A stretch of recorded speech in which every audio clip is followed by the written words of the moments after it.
"Let me see that old ID card." "Sweetheart." The security guard at Thornfield Defense Contractors smirked as he reached for the worn military identification. "Bet you were one of those desk jockeys who never left the base." His colleagues behind the scanner chuckled, already forming their opinions about the quiet woman standing before them.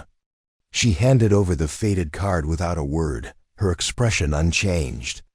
The guard slid it through the high-tech scanner, expecting to see some basic administrative role pop up on his screen. Instead, the monitor flashed bright red, and two words appeared that made his smile vanish instantly. "Classified operator."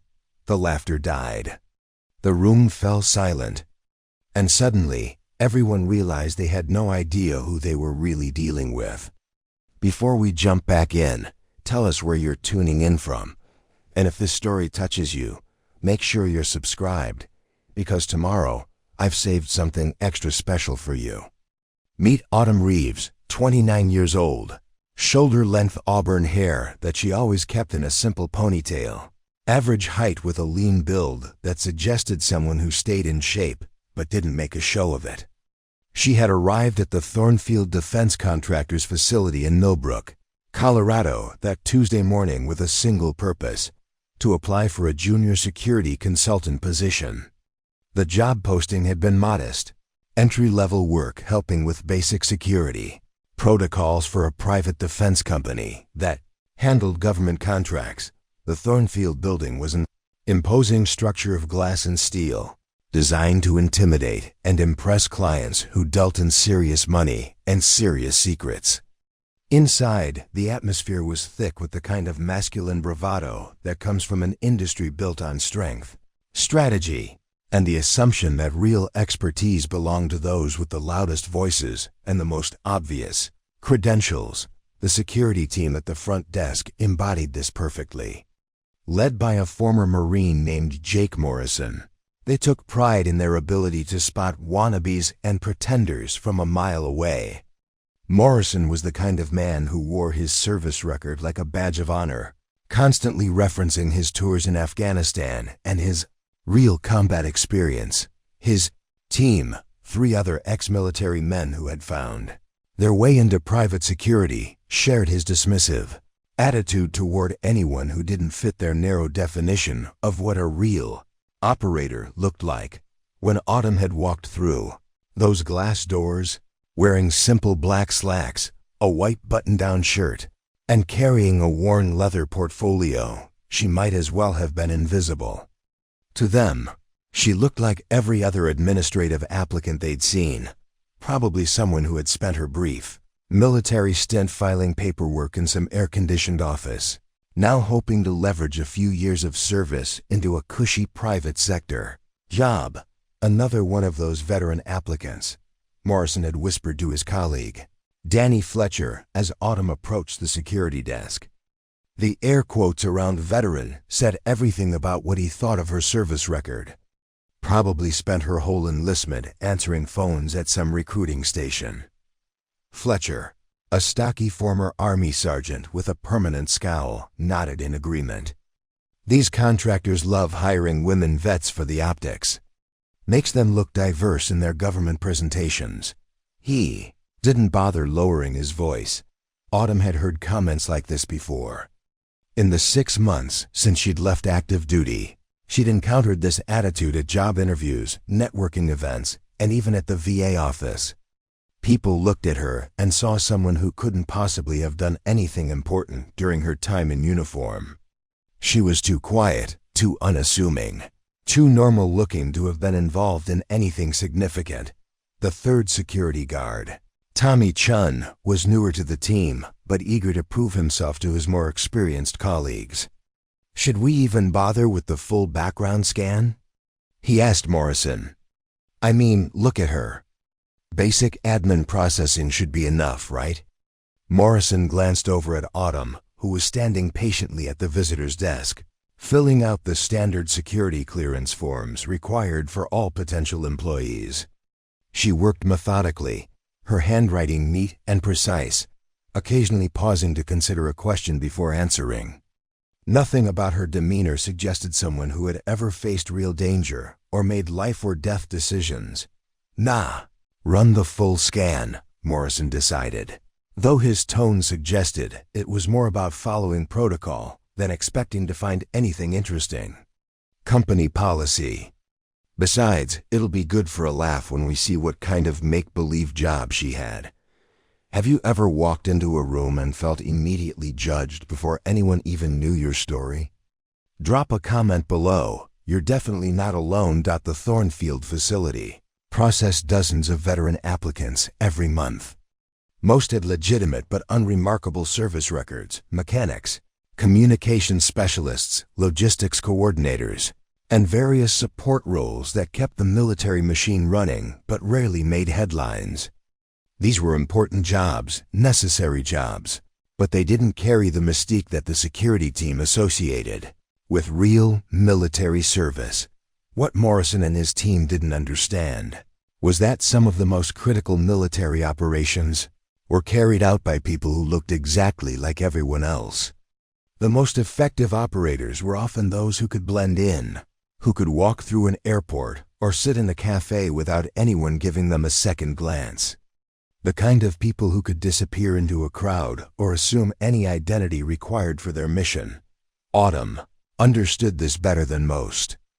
During her 7 years of active duty, she had learned that the most dangerous assumption was thinking you could judge someone's capabilities by their appearance. She had also learned that sometimes it was better to let people underestimate you. It gave you advantages they never saw coming. As she completed the paperwork, Autumn could feel the eyes of the security team on her, could sense their barely concealed amusement at what they assumed was another routine processing of an unremarkable applicant. She had experienced this dynamic so many times that it no longer bothered her. If anything, it had become useful. People who underestimated her often revealed more about themselves and their operations than they intended. The irony wasn't lost on her that she was applying for a position at a company that prided itself on security expertise, yet their own security team was demonstrating one of the most fundamental failures in threat assessment, judging capability based on appearance rather than evidence. But Autumn wasn't there to teach them lessons about assumptions. She was there because she needed work, and because Thornfield's government contracts meant they might actually have projects that could make use of her real skills, even if they didn't know what those skills were yet.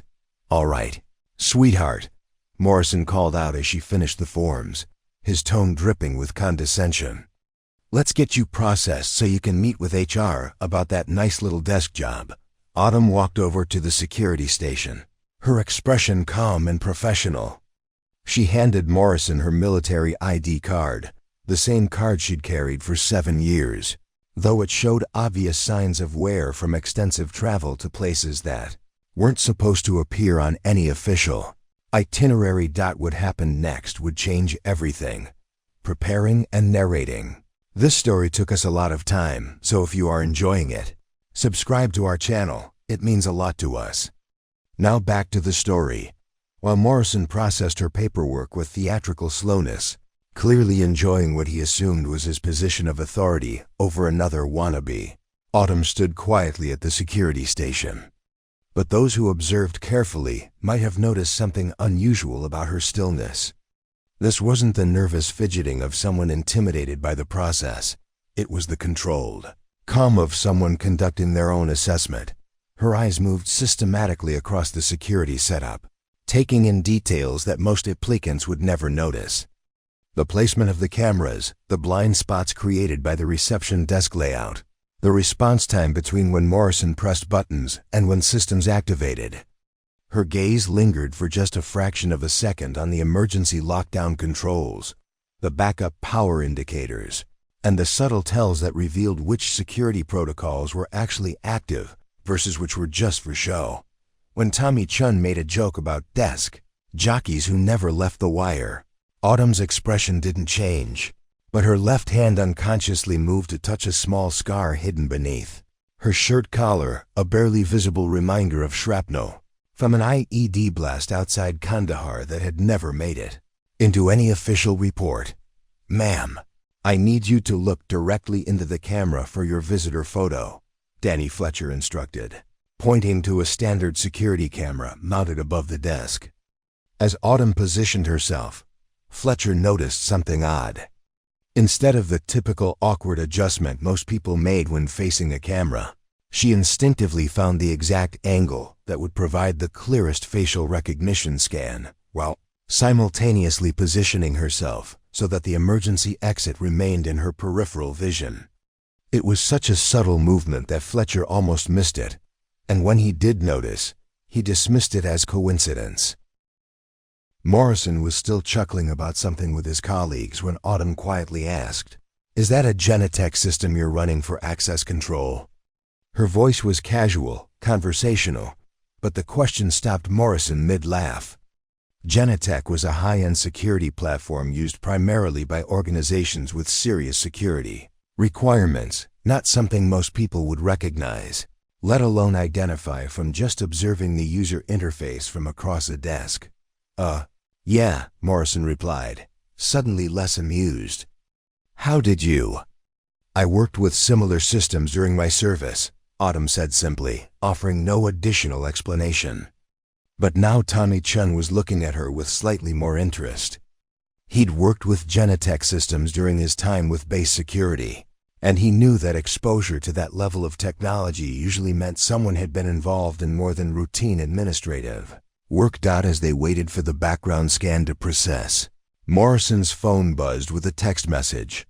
He glanced at it and frowned. "Danny, can you handle the rest of this? I need to deal with something in the main security office." He handed the scanner to Fletcher and headed toward a door marked, "Authorized. Personnel only." Fletcher took over the process, but as he worked, he began noticing other small details about their visitor. When a delivery truck backfired loudly in the parking lot outside, most people in the lobby turned toward the sound or showed some startled reaction. Autumn's head turned exactly 1 inch, just enough to identify the source of the noise, then immediately returned to its previous position.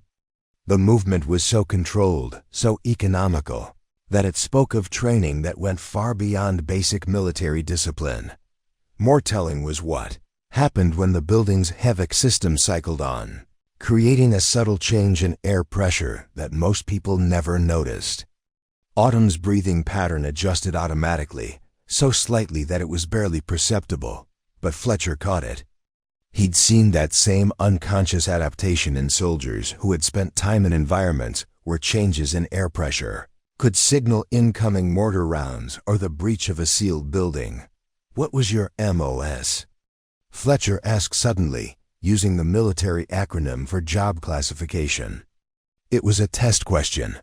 Anyone with real military experience would know the term immediately. "Multiple," Autumn replied without hesitation. "Started as 35N, cross-trained into 18 series support." Fletcher's eyebrows rose slightly. 35N was military intelligence, signals analysis and collection. 18 series support meant working with special forces units.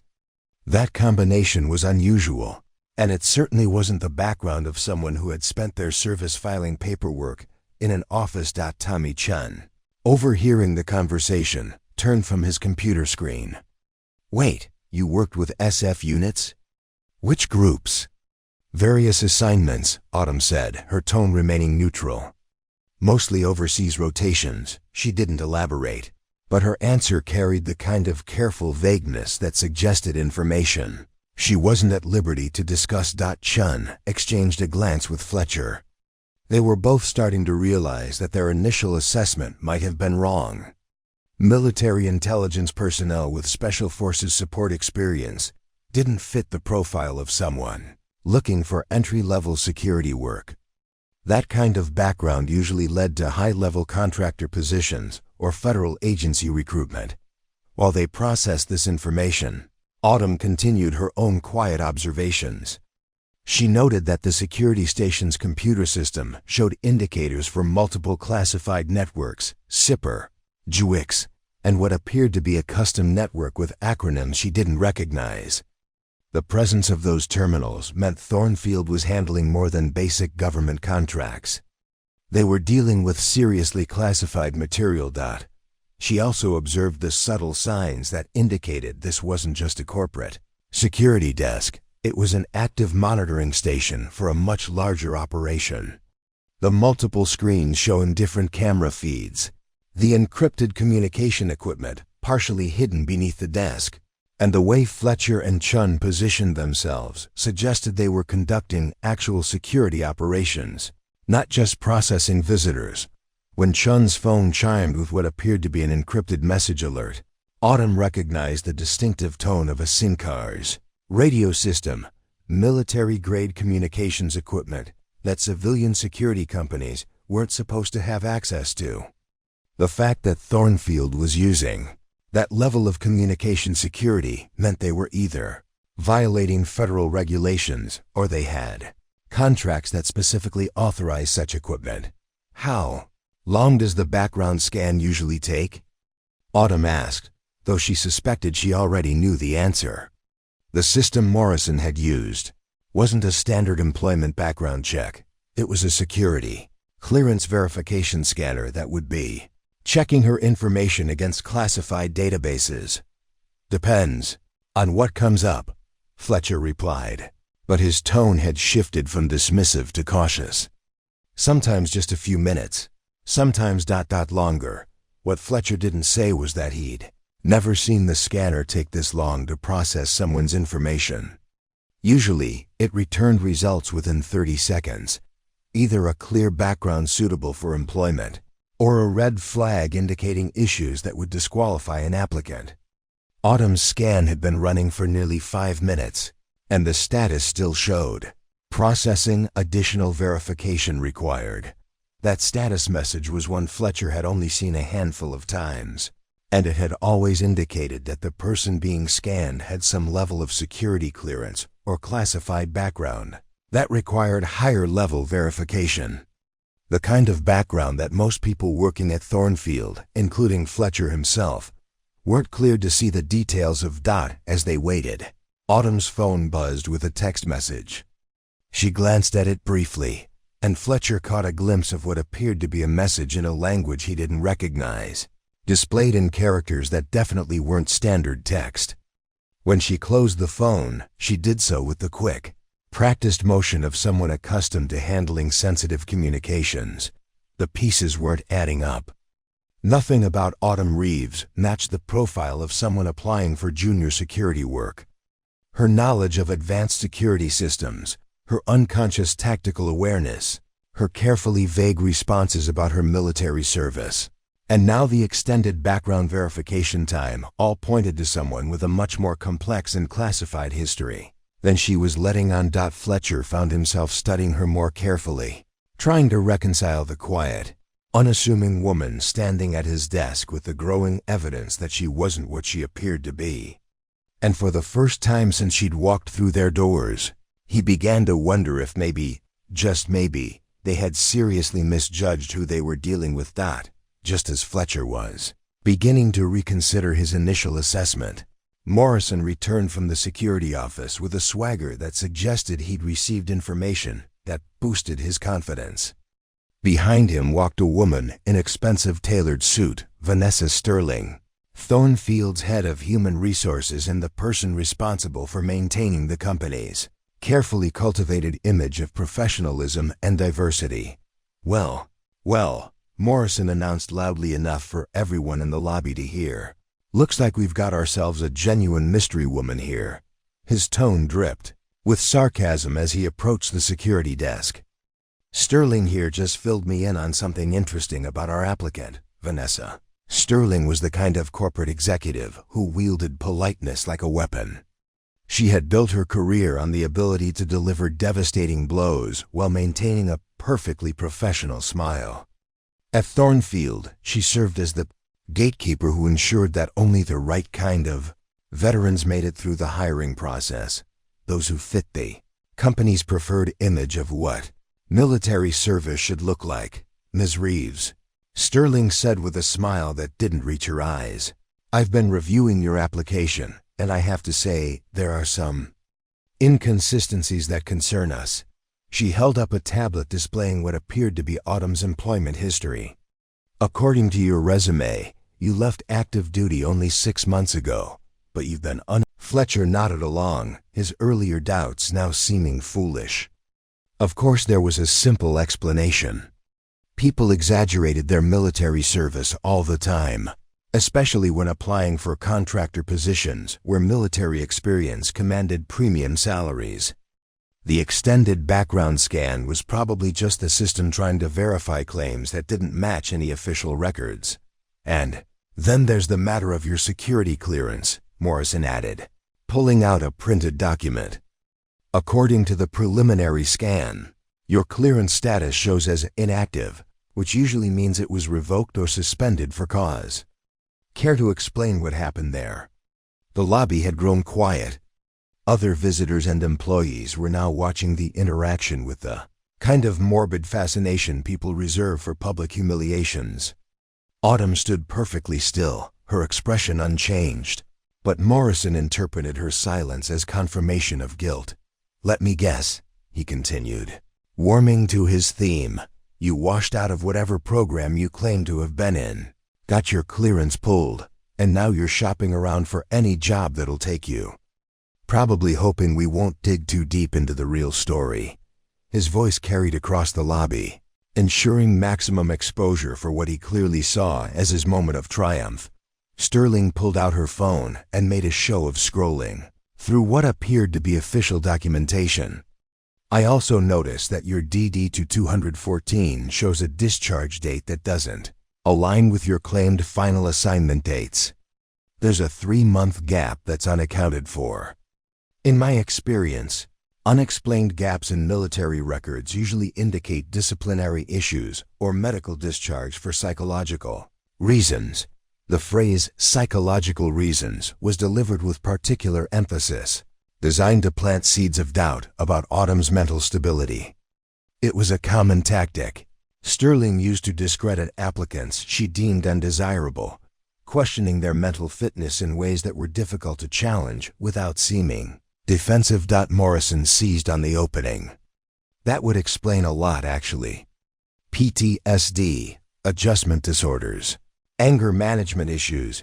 We see it all the time with people who claim to have been in high-stress positions, but couldn't actually handle the pressure." He turned to address the growing audience of observers. "It's sad, really. They build up these fantasy versions of their service to cope with the reality that they couldn't cut it." Danny Fletcher, now fully convinced that they had caught someone in an elaborate deception, decided to add his own observations.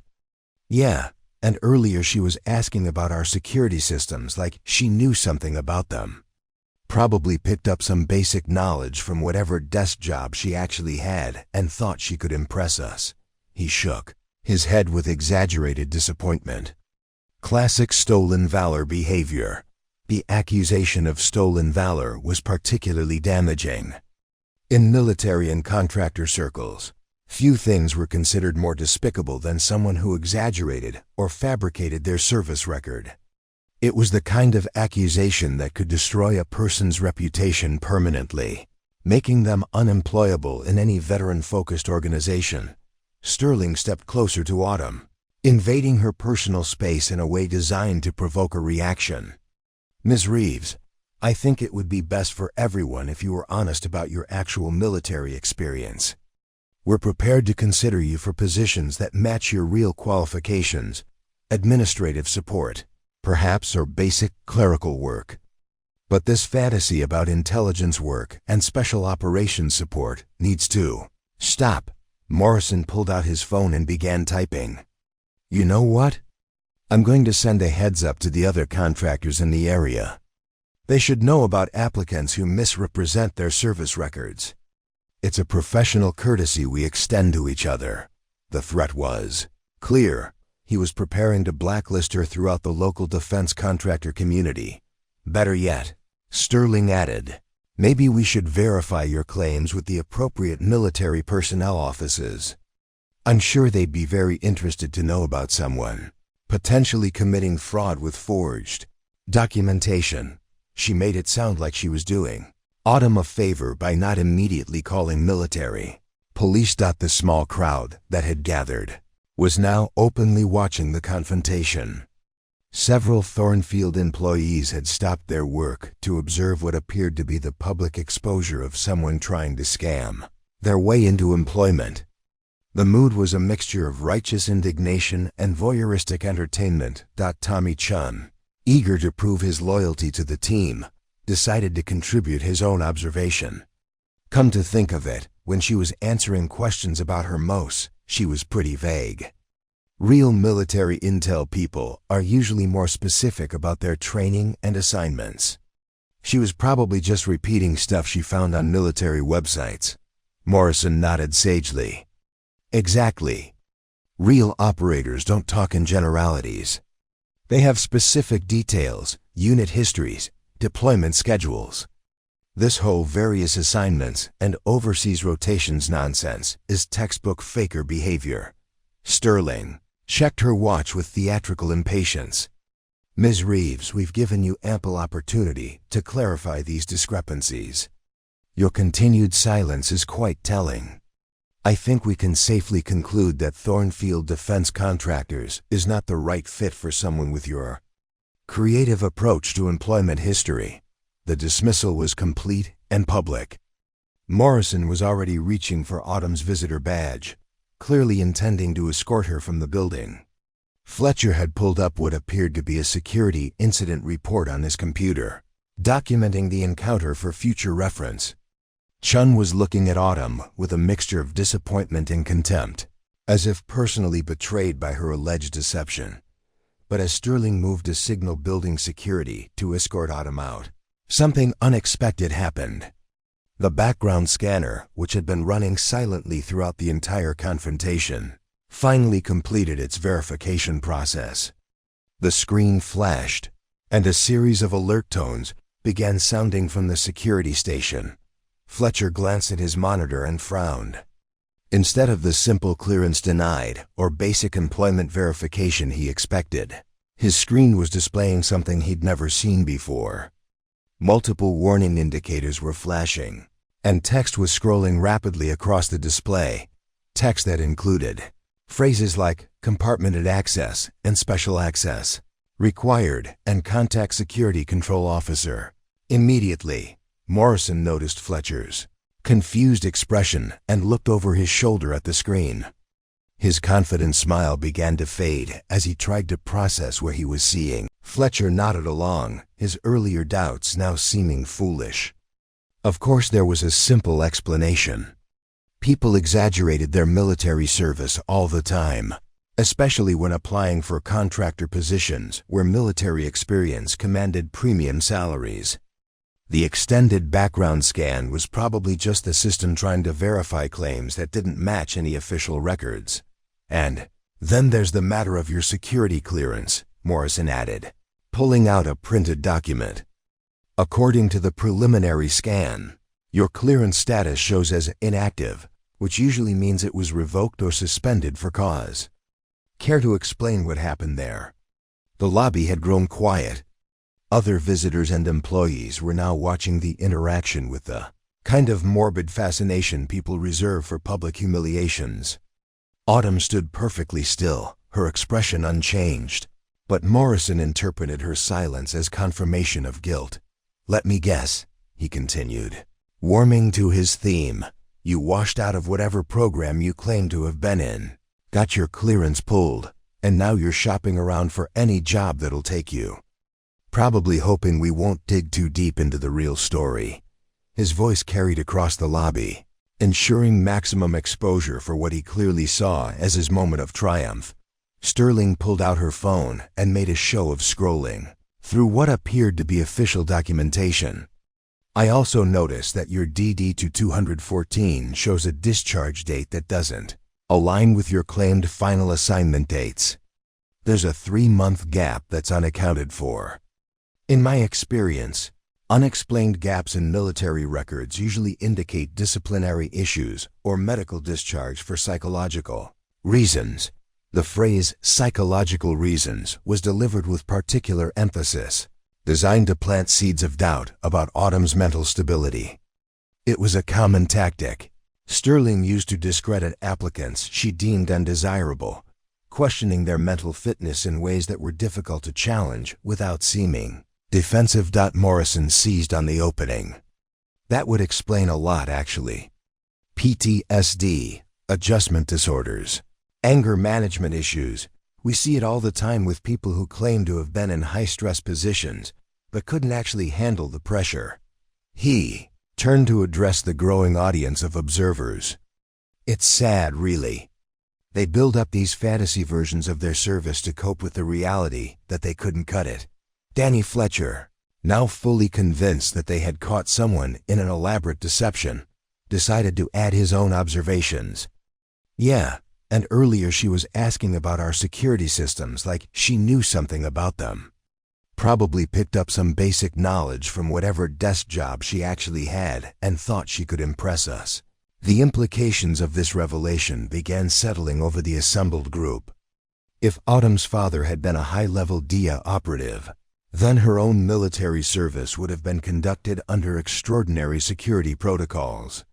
Her training, her assignments, her very identity would have been compartmentalized and protected in ways that made standard background verification nearly impossible. Starting when I was 12, Autumn continued, he taught me languages. Russian, Mandarin, Arabic, Farsi. By the time I was 16, I was fluent in 7 languages and could pass for a native speaker in 3 of them. He said languages were the key to understanding how people really think, and understanding how people think was the key to anticipating what they might do.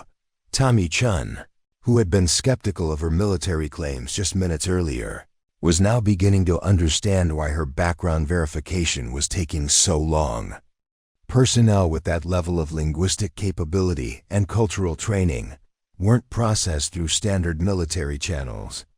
They were recruited into programs that existed in the shadows between official military service and intelligence operations. When I enlisted at 18, Autumn said, my father made sure I was assigned to units where my skills could be properly utilized and where I would receive the kind of training that most soldiers never access. My official OS was military intelligence, but my actual work involved assignments that required capabilities far beyond signals analysis.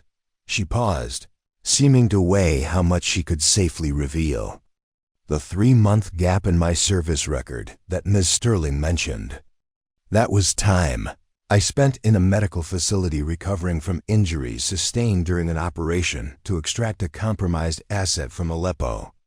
The operation was successful, but I took shrapnel from an improvised explosive device that nearly severed my carotid artery. Autumn touched a small scar at her neck that Fletcher had noticed earlier. The medical treatment required specialized care that could only be provided at Walter Reed. But the nature of the operation meant my presence there had to be completely off the books. Officially, I was on administrative leave. Unofficially, I was fighting for my life while surgeons worked to repair damage from metal fragments that were embedded less than 2 millimeters from my brain stem. The silence in the lobby was now complete. Even the background noise of normal business operations seemed to have stopped as everyone processed the magnitude of what they were hearing. This wasn't the embellished story of someone trying to inflate their service record. This was the carefully controlled revelation of operations that existed in the classified margins of American foreign policy. After I recovered, Autumn continued, my father insisted that I request a transfer to less dangerous assignments. He had lost too many colleagues over the years, and the Aleppo operation had shown him how quickly things could go wrong, even for the most experienced operators. But by then, I had been exposed to intelligence that made me a permanent security risk. She looked directly at Sterling, her expression calm, but her eyes carrying the weight of experiences that most people could never imagine. The reason I've been unemployed for 6 months isn't because I was discharged for psychological reasons, Ms. Sterling. It's because people with my level of clearance and operational knowledge don't simply transition to civilian employment. Every job application, every background check, Every potential employer has to be vetted through multiple intelligence agencies to ensure that my placement doesn't compromise ongoing operations or create security vulnerabilities. Morrison, who had been so confident in his assessment just minutes earlier, was now staring at the security scanner display with growing comprehension. The alerts and verification requests weren't indicating problems with Autumn's background. They were indicating that her background was so highly classified that the standard verification systems weren't equipped to process it. The inactive status on my security clearance, Autumn said, addressing Morrison directly, doesn't mean it was revoked. It means it was placed in a special category reserved for personnel who possess information so sensitive that their clearance status itself is classified. I can't work for most organizations because my presence would automatically trigger security reviews. That could expose operations and compromise active personnel. Fletcher was beginning to understand why Autumn had applied for a junior position at Thornfield, despite her obvious qualifications for much higher level work.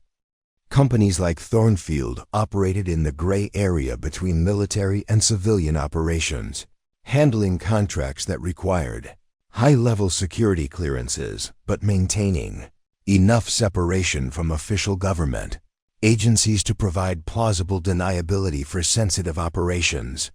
My father's final operation, Autumn said, her voice taking on a more personal tone, involved tracking network of arms dealers who were supplying advanced weapons to terrorist organizations across the Middle East. The intelligence he gathered led to the disruption of several planned attacks against American interests, but the operation required him to maintain cover in an extremely dangerous environment for an extended period. She paused, and for the first time since entering the building, her carefully controlled composure showed signs of strain. He was killed when his cover was blown by someone who had access to classified information about his mission. Someone on the American side who was feeding intelligence to the arms dealers. His death wasn't just a loss for our family. It was the result of a betrayal that compromised an entire network of American assets. Implications hung heavy in the air. Autumn wasn't just carrying the burden of her own classified service. She was carrying the knowledge that her father had died because someone with security clearance had committed treason. That knowledge made her both incredibly valuable and incredibly dangerous to organizations involved in classified operations. Have you ever carried a family legacy that felt too heavy to bear alone, knowing that honoring it might change everything about how people see you? Share your story in the comments. Sometimes the most important legacies are the ones we carry in silence. That's why I'm here, Autumn said, looking around the assembled group with an expression that was both vulnerable and determined. Not because I need a job, but because I need to be part of an organization that can help me find the person who killed my father. Someone who had access to DA operational intelligence and used it to betray American assets. Someone who might still be out there, selling classified information to the highest bidder. The room remained silent as everyone processed the magnitude of what they had just learned. The quiet woman they had dismissed as a fraud was actually someone carrying both extraordinary capabilities and an extraordinary burden. The knowledge and skills necessary to track down a traitor who operated at the highest levels of American intelligence operations. The awkward silence that followed Autumn's revelation was shattered by the sharp ring of Morrison's secure phone, the one reserved for emergency communications.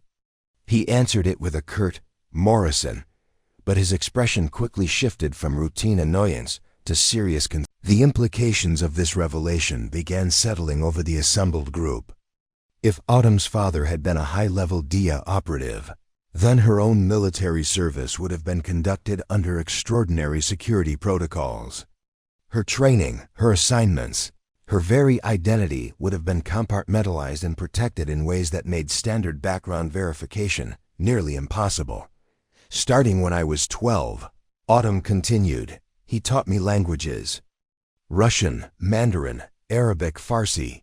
By the time I was 16, I was fluent in 7 languages and could pass for a native speaker in 3 of them.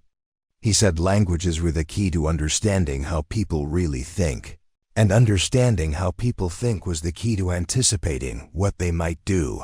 Tommy Chun, who had been skeptical of her military claims just minutes earlier, was now beginning to understand why her background verification was taking so long.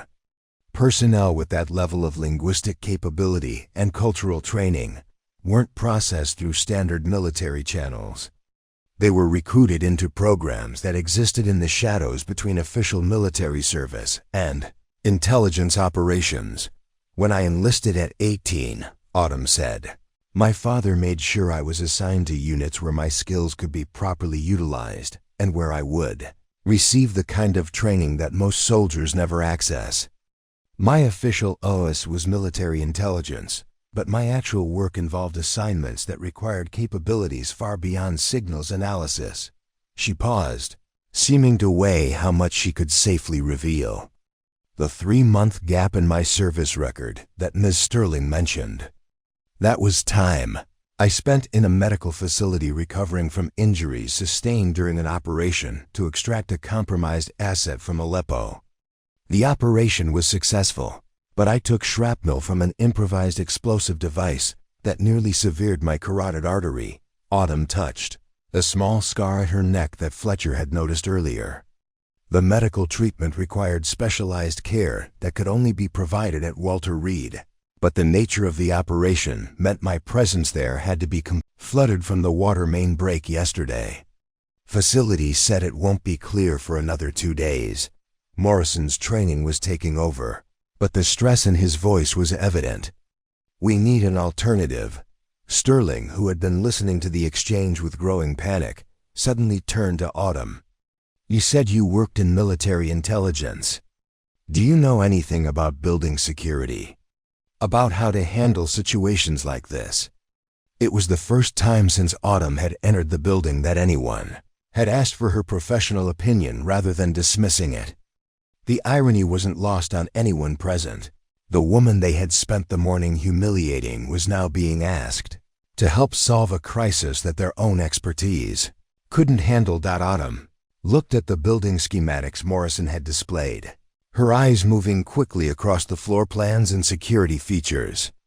After several moments of study, she pointed to a section of the building that appeared to be an administrative area.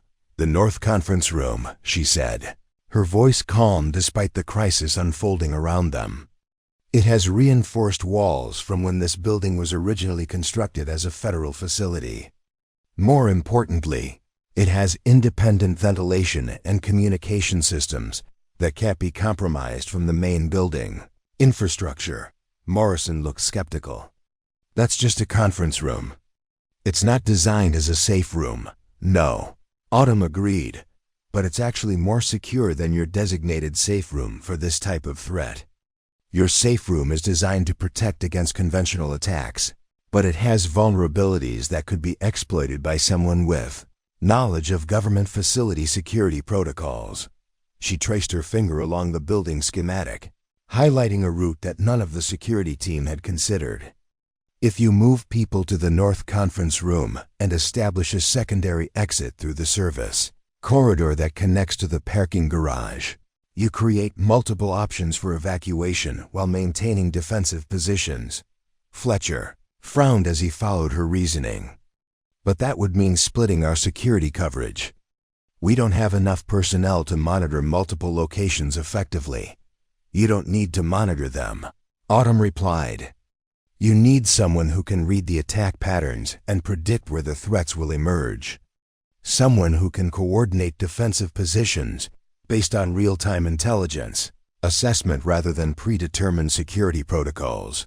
Morrison's phone rang again, and his expression grew even more grim as he answered. Copy that. How many vehicles? He listened for a moment, then looked up at the assembled group. 3 unmarked vans just entered the industrial complex. FBI confirms these are likely the attack vehicles. Estimated arrival at our location in 12 minutes. The crisis had just become immediate and concrete. In 12 minutes, Armed terrorists would likely breach the Thornfield building, and the security team's standard protocols were compromised by construction obstacles and facility damage.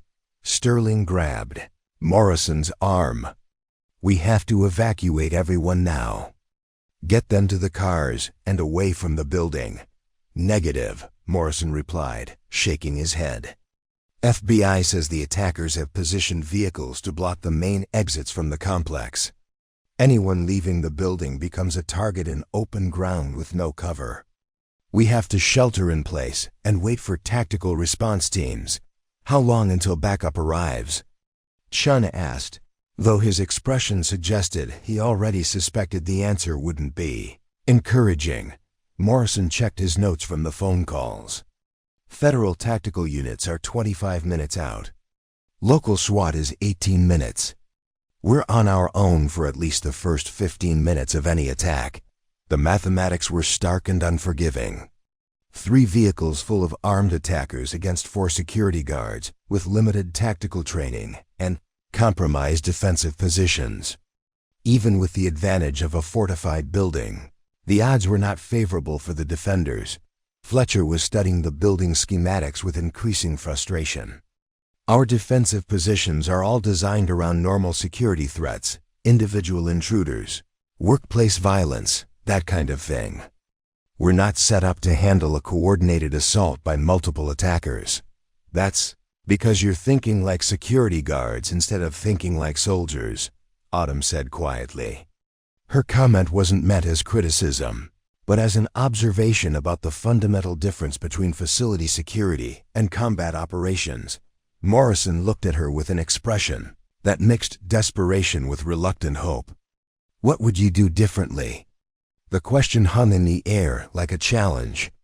Everything that had happened that morning, the dismissals, the accusations, the public humiliation, suddenly seemed trivial compared to the immediate reality that people's lives were at stake and the standard security protocols were inadequate. Autumn looked around the group, seeming to weigh her options. She could provide advice and remain in the background, allowing the security team to maintain their authority while benefiting from her expertise. Or she could step forward and take control of a situation that was rapidly moving beyond their capabilities. "If I coordinate the defense," she said slowly, "you have to understand that I'll be making decisions based on combat experience, not building security protocols. People will be positioned where they can do the most good, not where the employee handbook says they should be. And if things go wrong, the responsibility will be mine, not yours." Morrison looked at his watch. 10 minutes until the attackers arrived. 10 minutes to make a decision that would determine whether everyone in the building lived or died. Sterling, who had spent the morning questioning Autumn's credentials, now found herself faced with a choice that put all her assumptions to the test. The woman she had dismissed as a fraud was offering to take responsibility for defending 37 employees against a terrorist attack that their own security team was not equipped to handle. "What do you need from us?" Morrison asked, and with those words, the dynamic in the room shifted completely. The security guards who had spent the morning mocking Autumn's military service were now preparing to follow her tactical leadership in a life or death situation. Autumn moved to the security console and began pulling up different displays, camera feeds, communication channels, building systems controls.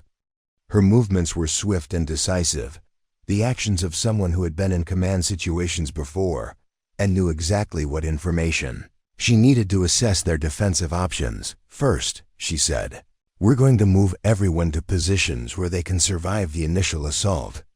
Then we're going to make sure these attackers understand that Thornfield Defense Contractors is defended by someone who knows exactly how to turn their own tactics against them." Autumn's transformation was immediate and striking. The quiet, unassuming woman who had endured an hour of mockery disappeared, replaced by someone whose very presence commanded attention. She moved to the central security console with the kind of purposeful efficiency that spoke of extensive training in crisis management. "Chun, I need you to access the building's HAVA controls. she instructed, her voice carrying an authority that made Tommy Chun respond instantly without question. We're going to create a pressure differential that will force any gas-based weapons they might use to vent upward instead of spreading through the occupied areas. As Chun's fingers flew over the keyboard, Autumn continued issuing directions with the rapid-fire precision of someone who had coordinated complex operations before. Fletcher, pull up the external camera feeds and give me a continuous update on vehicle positions. I need to know their approach vectors and whether they're staging for simultaneous entry or sequential assault. Fletcher found himself following orders from someone he'd been dismissing as a fraud just minutes earlier, but the clarity and logic of her instructions left no room for doubt. As he cycled through the camera displays, he realized that Autumn was asking for information that only someone with tactical experience would know to request. Morrison, Autumn said, moving to a secondary console, your weapons locker, what's your inventory? I need to know exactly what defensive capabilities we have available. Morrison rattled off the contents of Thornfield's security arsenal: handguns, 2 shotguns, pepper spray, and basic protective gear. It was standard equipment for corporate security, but woefully inadequate for defending against a coordinated terrorist attack. That's fine, Autumn said, seemingly unperturbed by their limited resources. We're not going to win this through superior firepower. We're going to win through superior positioning and intelligence. She began sketching a quick diagram on a whiteboard, showing the building layout from a perspective that none of the security team had considered. Look, she said, pointing to various locations on her drawing. They'll expect us to fortify the main entrances and fall back to defensive positions. That's standard corporate security doctrine, and it's what their intelligence gathering would have prepared them for. Her pen traced possible attack routes with unsettling accuracy. Instead, we're going to use their expectations against them. We'll make it appear that we're following standard protocols while actually channeling them into kill zones where their numbers work against them rather than for them. Sterling, who had been watching the transformation with a mixture of awe and growing respect, asked the question that was on everyone's mind. How do you know so much about how they'll attack? Autumn glanced up from her diagram, her expression matter-of-fact. Because I've been on the other side of operations like this. During my deployment rotations, part of my assignment involved analyzing terrorist tactics and developing countermeasures for facility defense. I've studied hundreds of similar attacks and participated in exercises designed to test exactly these scenarios. Chun looked up from the Heave controls, his earlier skepticism completely gone. The pressure differential is established. How did you know that would work against gas weapons? Because chemical weapons disperse predictably in controlled environments, Autumn replied, already moving to the next phase of her plan. Most terrorist cells don't have access to military-grade chemical weapons, so they'll likely use improvised chlorine or ammonia devices. By creating upward airflow, we force any gas releases to dissipate through the ceiling vents instead of settling at ground level where they'd be most dangerous. Fletcher, monitoring the external cameras, called out an update. 2 vehicles have stopped at the east entrance. 3rd vehicle is circling to the west side. They're definitely positioning for coordinated entry. Autumn nodded, seeming to have anticipated this development. Textbook approach. They'll use the east team to create noise and draw our attention while the west team attempts to breach through what they assume is our weak point. She moved to a communications panel and began adjusting settings with practiced ease. Morrison, I need you to contact the FBI tactical coordinator and tell them to position their response teams for a pincer movement from the north and south. The attackers will attempt to escape through the service roads behind the building when they realize their assault has failed. Morrison paused in his preparations. How can you be certain they'll retreat through the service roads? Because that's what I would do, Autumn replied simply. They've studied this facility, which means they know about the service access points. When their primary assault encounters more resistance than expected, they'll fall back to their predetermined escape route. That's when the FBI can intercept them most effectively. The radio crackled. With an update from federal authorities. Thornfield Security, this is FBI Tactical Command. We have visual confirmation of armed individuals exiting vehicles at your location. Estimate 12 to 15 attackers with automatic weapons. Response teams are still 14 minutes out. The numbers were sobering. 15 armed attackers against 4 security guards, even with Autumn's coordination, represented overwhelming odds. But as the security team watched her continue her preparations, something remarkable became apparent. She wasn't showing any signs of stress or uncertainty. If anything, she seemed more focused and composed than she had been during the entire morning's events. "Chun, activate the silent alarm system, but disable the audible components," Autumn instructed. "I want law enforcement to have real-time updates on our status, but I don't want the attackers to know we've detected their approach. Fletcher, switch the external lighting to emergency mode. That will create contrast patterns that will make it difficult for them to assess our defensive positions while giving us clear sightlines for defensive fire," her instructions continued to demonstrate knowledge that went far beyond basic security training. She was thinking several moves ahead, anticipating not just the immediate assault, but the entire sequence of events that would unfold over the next 20 minutes. Sterling found herself studying Autumn with new eyes, finally understanding what she should have recognized from the beginning. This wasn't someone who had embellished a mundane military career. This was someone who had been trained for exactly this type of situation and was now applying that training with frightening competence. "Morrison," Autumn said, "when the assault begins, your instinct will be to return fire immediately. Don't let them commit to their entry points first. Once they're inside and moving according to their predetermined plan, that's when we respond. Patience in the initial moments will save lives in the long run." The wisdom of her approach was becoming clear to everyone present. Rather than reacting defensively to whatever the attackers chose to do, Autumn was setting up a situation where the attackers would be responding to conditions she had created. She was taking control of the tactical situation before the attack even began. Fletcher looked up from his camera monitors with an expression of growing concern. "Movement at the east entrance. Looks like they're setting up some kind of breaching equipment." "Perfect," Autumn replied, checking her watch. "Right on schedule. They'll breach in approximately 90 seconds, which gives us time to get everyone positioned exactly where they need to be." She turned to address the entire group, her voice calm but carrying unmistakable authority. "What's about to happen will be violent and terrifying. But if you follow my instructions exactly, everyone in this building will be alive when the FBI tactical teams arrive. These attackers chose the wrong target, and they're about to learn that Thornfield Defense Contractors is defended by someone who's forgotten more about combat tactics than they'll ever know." Morrison, who had begun the morning convinced that Autumn was a fraud, now found himself following her orders without question. The transformation was so complete and her competence so evident that doubting her expertise had become impossible. As the final seconds ticked down before the assault began, everyone in the security center understood that they were witnessing something extraordinary. The emergence of capabilities that had been hidden beneath a deliberately unremarkable exterior. Capabilities that were about to be tested in the most demanding circumstances possible.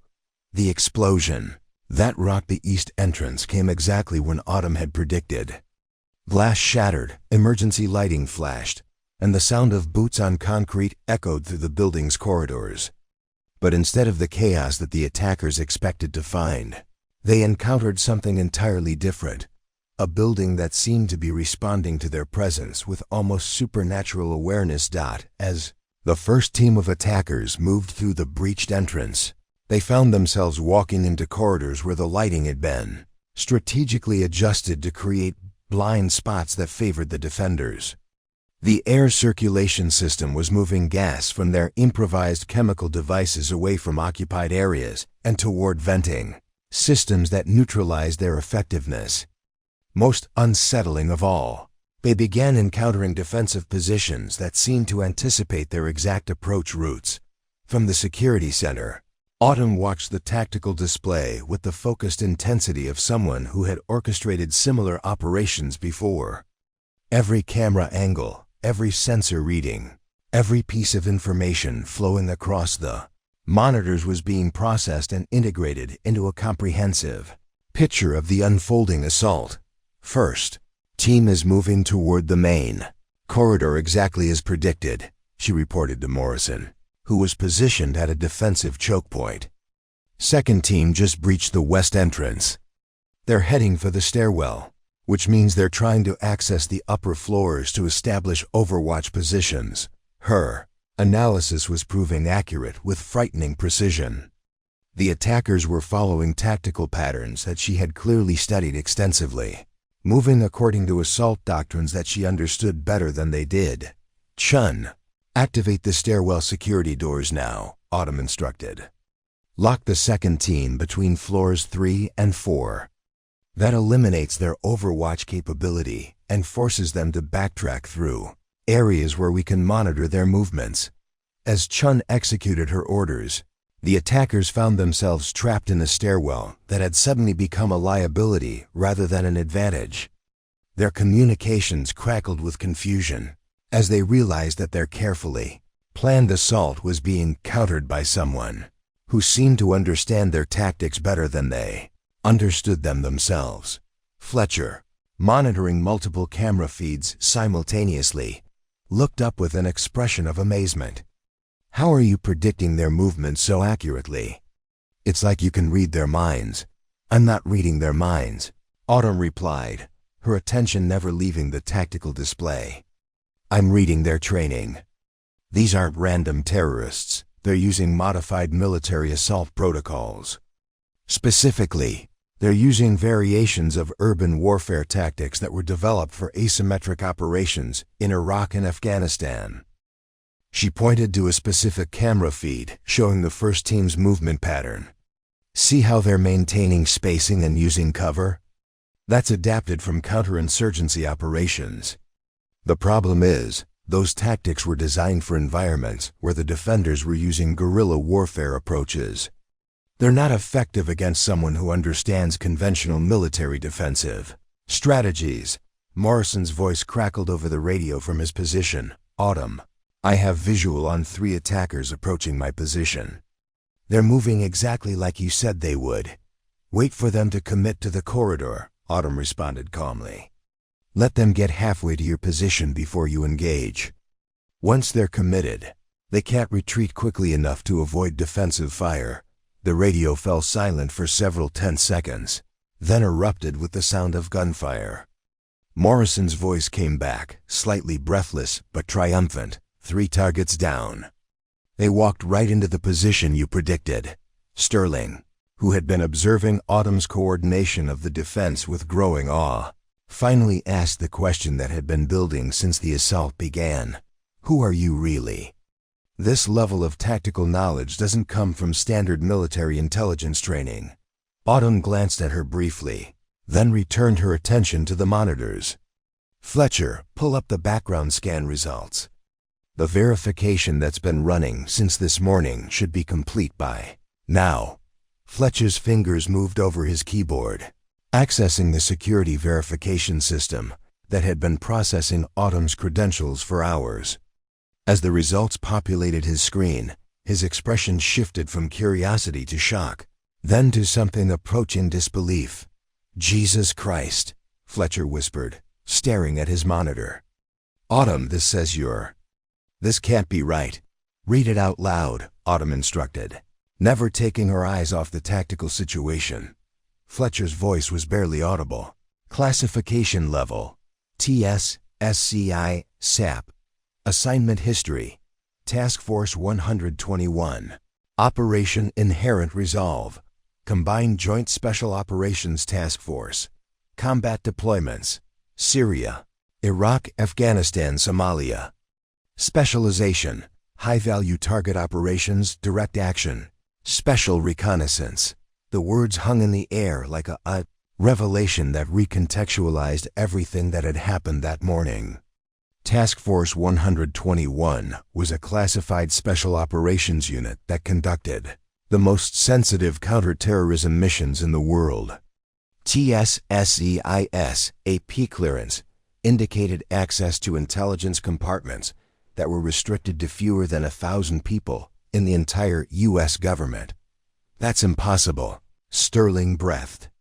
Task Force 121 doesn't recruit from regular military intelligence. They only select from Tier 1 special operations units.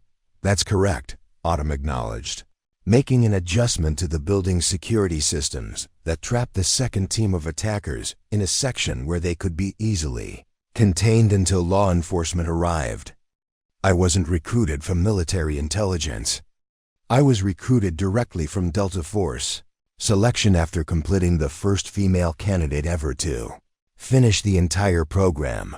Silence that followed this revelation was broken only by the sound of tactical communications and distant gunfire as law enforcement units began engaging the attackers' escape vehicles. Morrison's voice came over the radio again. All targets in the East Corridor are neutralized. No casualties on our side. How did you know exactly where they would be? Because 18 months ago, I participated in an operation that dismantled the training camp where these tactics were being taught. Autumn replied matter-of-factly. I recognized their movement patterns because I helped develop the countermeasures that are currently keeping everyone in this building alive. Chun looked up from his console, his face pale with the enormity of what he was learning. You were Delta Force? Female Delta Force? The program was classified, Autumn explained, continuing to monitor the tactical situation with professional detachment. Female operators were needed for missions where male soldiers couldn't access target areas. We underwent the same selection and training as traditional Delta operators, but our existence was never officially acknowledged. Fletcher was scrolling through additional information on his screen, his eyes widening as more details became available. It says here you were involved in the operation that eliminated Abu Bakr al-Baghdadi, and the mission that rescued those American hostages in Somalia, and ... That's enough, Autumn interrupted gently. Some operations are still classified, and this building isn't secure enough for that level of detail. Sterling sat down heavily in a nearby chair, the full weight of the morning's events finally hitting her. We spent 3 hours accusing a Delta Force operator of stolen valor. We questioned the military service of someone who ... who was doing her job exactly as she was trained to do it, Autumn finished. The mission isn't always about getting recognition, Ms. Sterling. Sometimes the mission is about staying invisible until the moment your skills are actually needed. The radio crackled with an update from FBI Tactical Command. Thornfield Security. This is Tactical Command. All hostile vehicles are secured. All attackers are either in custody or neutralized. Outstanding work on the defensive coordination. Your tactical advisor demonstrated textbook counter-assault capabilities.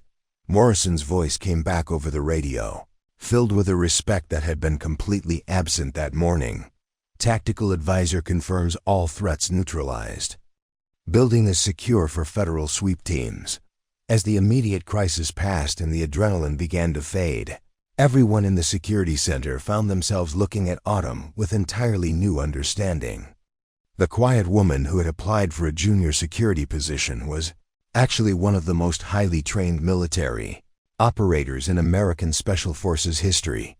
There's just one thing I don't understand, Fletcher said, looking at the incredible service record displayed on his screen. With your background, you could work anywhere. CIA, NSA, private military contractors who would pay you 10 times what we could offer. Why did you really come to Thornfield? Autumn turned away from the tactical displays for the first time since the crisis began. her expression becoming more personal and vulnerable than it had been all day. Because Thornfield's client list includes contracts with organizations that have access to the intelligence databases where my father's killer might be hiding. Someone with high-level clearance sold information that got him killed, and I need access to classified contractor networks to find out who. The room fell silent as everyone realized that the terrorist attack they had just survived was not the end of Autumn's story. It was just the beginning of a much larger and more dangerous mission that she had been planning long before she ever walked through Thornfield's doors. Within hours of the attack's conclusion, Autumn's phone began ringing with offers that would have changed most people's lives forever. The FBI's tactical coordinator wanted to discuss immediate recruitment into their hostage rescue team. A CIA liaison officer appeared at Thornfield before the crime scene tape was even removed, carrying authorization for discussions about specialized contractor opportunities. That came with 7-figure compensation packages. By the end of the week, 17 different organizations had reached out with employment offers.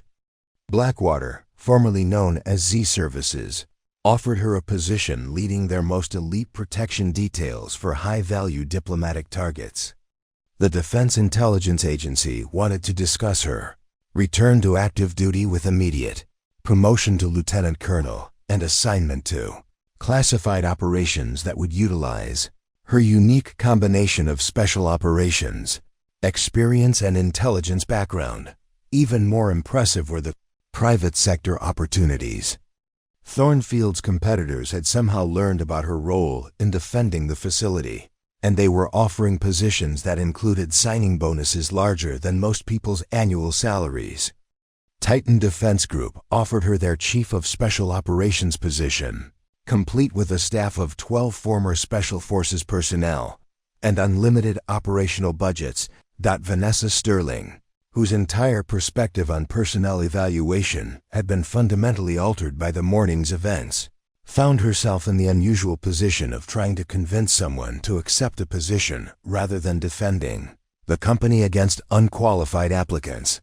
Autumn, Sterling said during their meeting in the company's executive conference room, "I need to be completely honest with you. After what happened, and after learning about your actual background, Thornfield would be honored to have you in any capacity you're willing to accept. We can create a position that matches your qualifications: Chief Security Officer, Director of Tactical Operations. Whatever title and compensation package would be appropriate for someone with your experience." But Autumn's response surprised everyone who had gotten to know her over the previous week. "I appreciate the offer, Miss Sterling, but I didn't come here to climb corporate ladders or collect impressive titles. I came here because Thornfield has something I need: access to classified contractor databases that might contain information about who betrayed my father." Morrison, who had undergone the most dramatic transformation in his assessment of Autumn's capabilities, leaned forward in his chair. "What are you saying? You're turning down all these opportunities?" "I'm saying that the position I originally applied for, junior security consultant, is exactly what I need," Autumn replied calmly. "It gives me legitimate access to the building, clearance to review classified contracts, and the ability to investigate without drawing the kind of attention that a high-profile appointment would generate." The logic was impeccable, but the sacrifice it represented was staggering. She was choosing to work as an entry-level security consultant when she could have been commanding special operations teams or earning more money than most people could imagine. Fletcher, who had spent weeks training for situations far less complex than what Autumn had handled effortlessly, asked the question that was bothering him most: "But why stay here? With your skills, you could probably track down your father's killer through official channels. CIA, DIA, NSA, they all have resources that we can't match." Autumn's expression grew more serious. "Official channels are exactly where the leak came from, Fletcher. Someone with high-level access betrayed classified operations for money. That person might still be active in government agencies, still selling information, still getting American assets killed. I can't trust official channels when the corruption I'm hunting might be embedded in those same channels. The room fell silent as everyone processed the implications of what she was saying. Autumn wasn't just investigating a single act of betrayal. She was hunting a traitor who might still be actively compromising American operations. Someone whose position gave them access to the kind of intelligence that could get agents killed and missions compromised. Tommy Chun, who had evolved from dismissing Autumn as incompetent to recognizing her as possibly the most qualified person he'd ever met, raised another concern. Won't working here be frustrating for you? I mean, most of what we do is pretty routine compared to what you're used to. Autumn smiled. The first genuinely relaxed smile anyone at Thornfield had seen from her. Chun, do you know what the most challenging part of special operations actually is? It's not the high-intensity missions that get all the attention. It's the months of preparation, the careful analysis of intelligence, the patient development of sources and capabilities. The exciting stuff only works because someone did the boring work perfectly. She gestured around the conference room.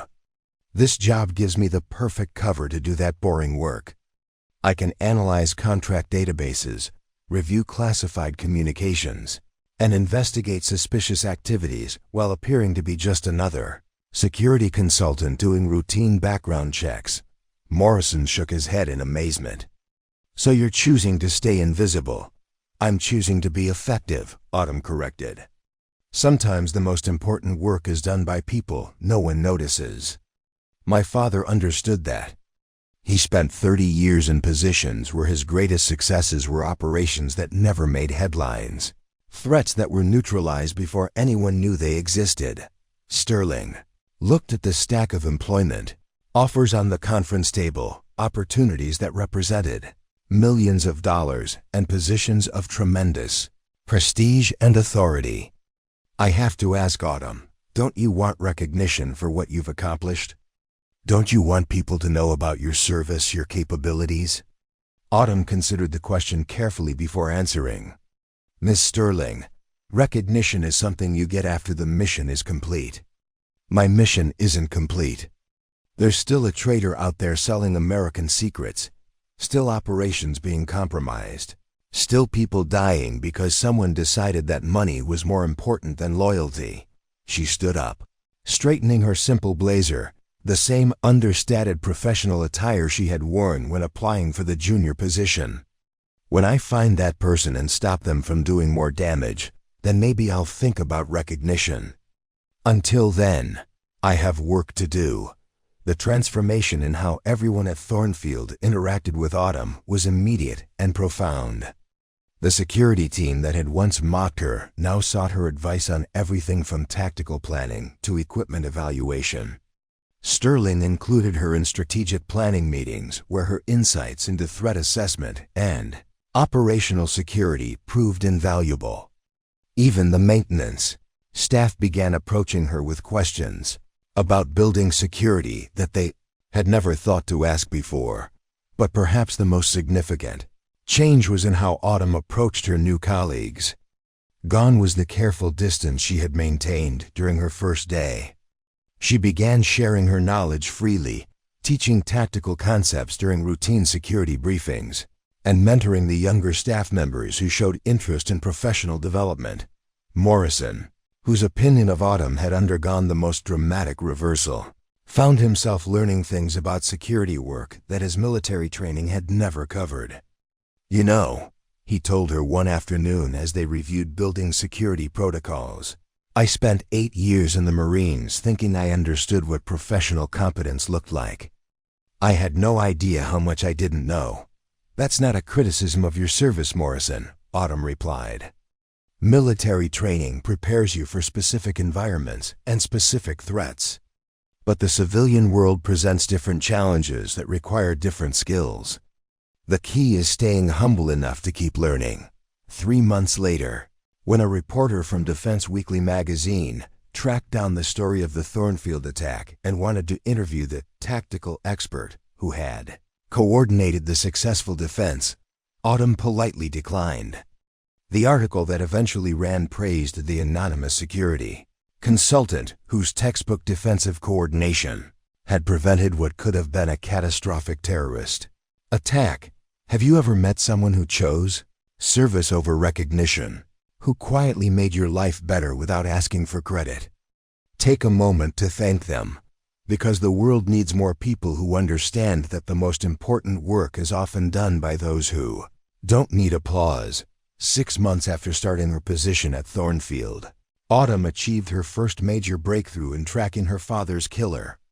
Deep in the classified contractor databases that her security clearance allowed her to access, she found evidence of unauthorized data transfers that matched the timeline of her father's compromised operation. The digital trail was subtle, hidden among thousands of routine transactions, but her intelligence training allowed her to recognize patterns that others had missed. The investigation was far from over, but for the first time since her father's death, Autumn had a concrete lead that might eventually lead to justice. As she quietly compiled evidence and built her case, she continued her work as Thornfield's security consultant, protecting people who had no idea that the quiet woman checking their ID badges was also hunting one of the most dangerous traitors in American intelligence history. Sometimes, the most extraordinary people choose the most ordinary roles, not because they lack ambition, but because they understand that real power comes from being exactly where you're needed most. When you're needed most.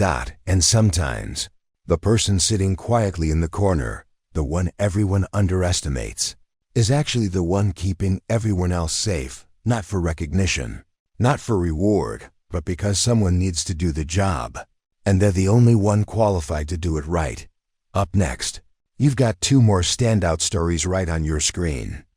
If this one hit the mark, you won't want to pass these up. Just click and check them out.